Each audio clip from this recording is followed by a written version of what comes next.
ठाणे शहरात बेकायदेशीररित्या सुरू असलेल्या ऑनलाईन लॉटरी जुगार विरोधात समाजसेवक इरफान कुरेशी यांनी हायकोर्टात रिट पिटिशन दाखल केली आहे. या अवैध जुगाराविरोधात भाजप आमदार निरंजन डावखरे यांनी मार्च महिन्यात विधान परिषदेत आवाज उठवत लक्षवेधी मांडली होती.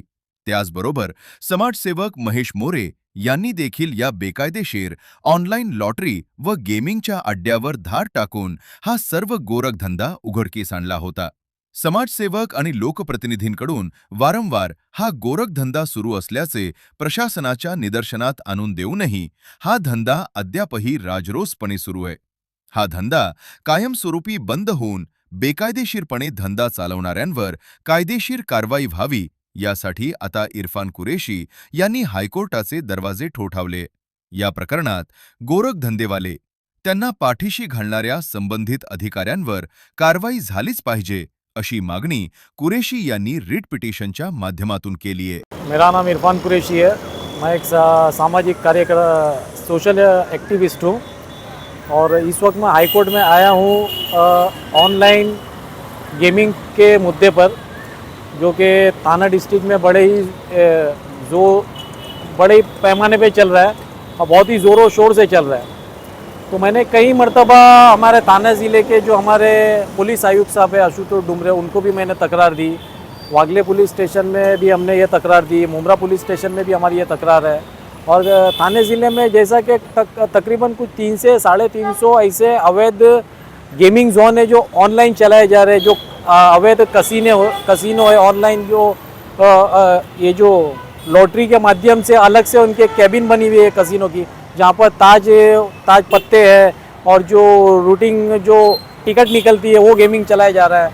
तो इस गेमिंग के ऊपर मैंने तकरार दी थी, जिसके ऊपर कार्रवाई ना लेते हुए आज मुझे यहाँ पर हाईकोर्ट आना पड़ा और रिट फाइल करनी पड़ी, ताकि इनके ऊपर जल्द से जल्द एक्शन लिया जाए और ये जितने भी ऑनलाइन गेमिंग है इनको बंद किया जाए. देखिए, पुलिस स्टेशन में तो मैंने कई मरतबा तकरार दी. जैसा कि हमने वागले स्ट्रीट में हमने जो सीनियर पीआई गवारे हैं उनसे भी जाके मुलाकात की थी. उन्होंने कहा था कि ठीक है, हम इसके ऊपर जल्दी कार्रवाई करेंगे.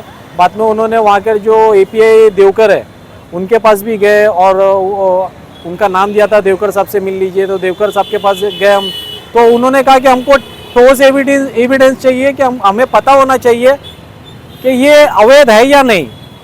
तो ये माध्यम से हमने महाराष्ट्र राज्य लॉटरी का जो आयोग है, लॉटरी की एक कॉरपोरेशन जो ऑफिस है नवी मुंबई एपीएमसी में, वहाँ पर भी हमने तकरार दी. वहाँ पर से एक आदेश आया अपने हमारे पुलिस आयुक्तालय में कि भाई जल्द से जल्द अवैध जितने भी ऑनलाइन गेमिंग है इनको बंद किया जाए.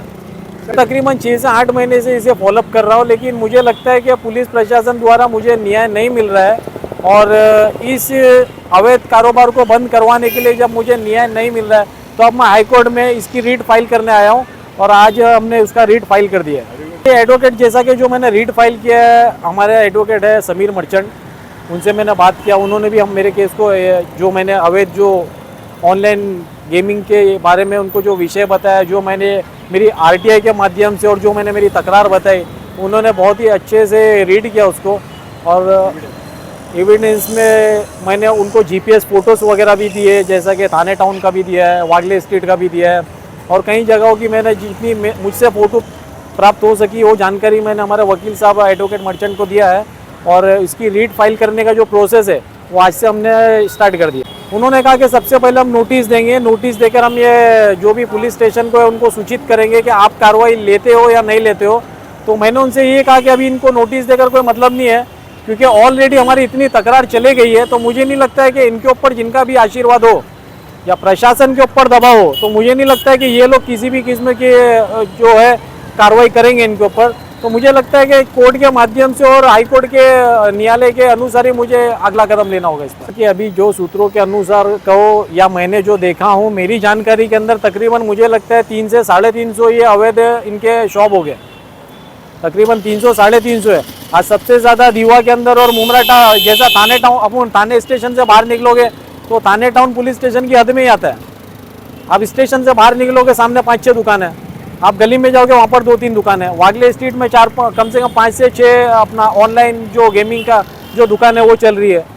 आज दीवा प्रभाग समिति दीवा जो हमारा लगता है जो मुमरा की हद में आता है, वहाँ पर तकरीबन 35 से 40 ऐसे अवैध शॉप है जो चलाए जा रहे हैं। तो इनके ऊपर भी तकरारें आ रही है, हमारे अलावा भी इनके ऊपर कई सामाजिक ऐसी तकरारें आई है, लेकिन इनके ऊपर कार्रवाई होती नहीं है। देखिए पहले जो रजिस्टर हुआ था तकरीबन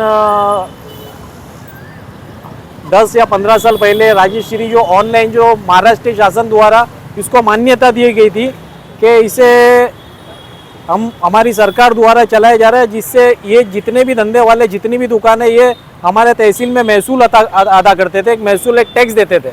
लेकिन जब प्रशासन को लगा कि इसके अंदर कई घर बर्बाद हो रहे हैं, कई सैलरी जो लेते हैं महीने में एक मरतबा वो सारी जगह सैलरी लगा देते हैं, और कई हमारे सामने ऐसे भी हादसे आए जो अपने घर में परिवार के अंदर जो शादी होती थी अपने घर वालों की, तो उसका पैसा भी वो लोगों ने चुरा के एक जुए के अंदर लगा दिया है। तो ये आस के अंदर रहते हैं कि भाई हम कुछ पैसा लगाते हो तो उसका हम डबल कमा के वापस चुपके से हमारे घर में ले रख देंगे, लेकिन ऐसा होता नहीं है। होता क्या है कि ये बर्बादी के दलदल में डसते चले जाते हैं और उतरते चले जाते हैं, और इसमें सिर्फ अंत इनका बर्बादी है, इसके अंदर कोई इनकम नहीं है। कमाने वाले जो लोग हैं ये पूरा माफिया लोग हैं, जिनको पूरी सांठ गांठ और इनको आशीर्वाद देने वाला कहीं ना कहीं पर मुझे लगता है कि पुलिस प्रशासन है। क्या पुलिस प्रशासन से कोई उम्मीद नहीं है। अभी मैंने न्यायालय का हाईकोर्ट का दरवाजा खटखटाया है, और अभी रीट फाइल करने के लिए हमने हमारे एडवोकेट समीर मर्चेंट से बात की है, और रीट फाइल होते ही हम जल्द से जल्द उसकी PIL फाइल कर देंगे।